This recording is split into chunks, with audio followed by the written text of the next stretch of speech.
do caso da tentativa de sequestro, né, em cima do Sérgio Moro, né?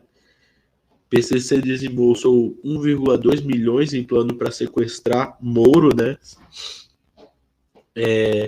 Não era só o Moro, também tinha um promotor de justiça e um comandante da Polícia Militar de São Paulo.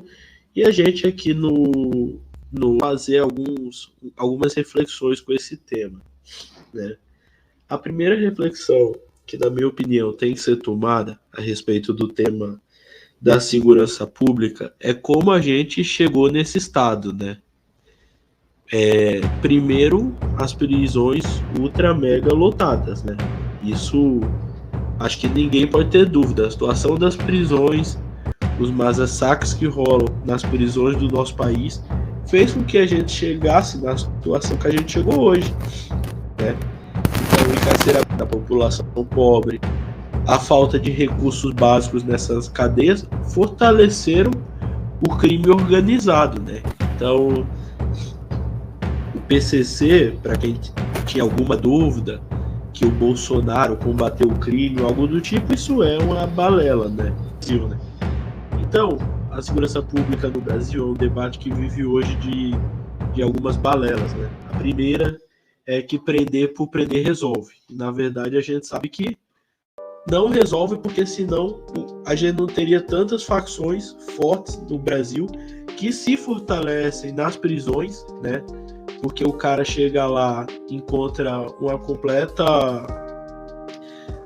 violação dos seus direitos, né?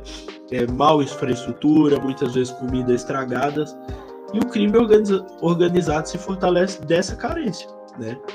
Então, para o que acontece é que o PCC se fortaleceu justamente na carência onde o Estado não atua, né? E aí tem gente que fala outra balela, porque se a iniciativa privada tomasse conta da prisão, daria certo. Não daria. Isso até nos Estados Unidos se provou que não deu certo lá, né? Os casos de violações e greves foram maiores ainda. E também que iniciativa privada quer uma prisão, não dá lucro, né? Então é um problema do Estado, né? E o Estado brasileiro não vem conseguindo dar respostas a respeito do que aconteceu e do que acontece com as prisões no Brasil, né? E aí se fortalecem essas facções, né? O PCC, o Comando Vermelho, o PCC que nasceu na prisão depois do massacre do Carandiru, né? E chegou ao ponto hoje do PCC ser a principal facção e máfia do Brasil, tá? É exatamente isso. O PCC é a principal facção e máfia do Brasil e do mundo. O PCC hoje exporta droga para a Europa inteira, para a América Latina inteira. Então, é hoje a maior máfia do mundo, que negocia com máfia italiana, com máfia colombiana, né? E tem um poder gigantesco, gigantesco. E esse plano do Moro, né, aconteceu o que todo mundo esperava. Uma hora ou outra, quando o crime tem poder, é chantagear o Estado. A gente ainda não sabe todas as informações, né? Então não tem aqui como eu ficar de achismo, falando A por B, né? Tem que esperar as investigações desenrolar, mas o que parece, né, era uma tentativa de troca de alguns presos do PCC com essas figuras públicas, né? E uma delas é o então senador Sérgio Moro, né, que se tratou de, logo quando saiu a prisão, fala, peraí, eu queria sequestrar, né? Sérgio Moro.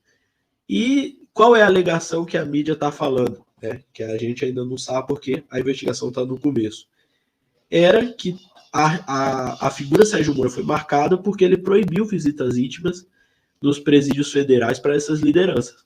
Novamente, a gente volta na questão da violação dos direitos, né? Porque as visitas não parou, o crime continuou mais forte, tomando conta aí dos portos do Brasil, né? E é apenas uma medida ineficiente, como foram todas as medidas do Sérgio Moro ineficientes quando ele foi ministro da Justiça.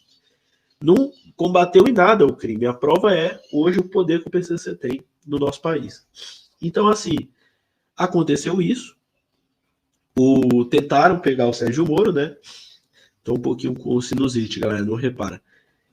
O plano foi descoberto pela Polícia Federal, do Lula, que ele tanto perseguiu, né? As pessoas que ele tanto perseguiu salvaram ele.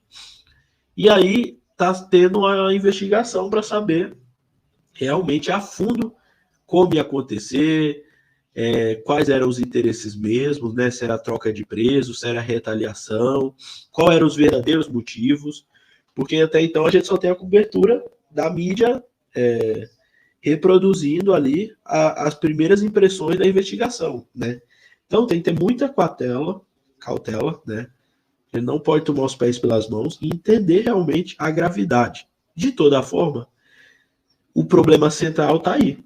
O poder, né, que o crime no Brasil tem e historicamente sempre teve. Por quê? Porque é onde o Estado falta. É aí que o crime cresce.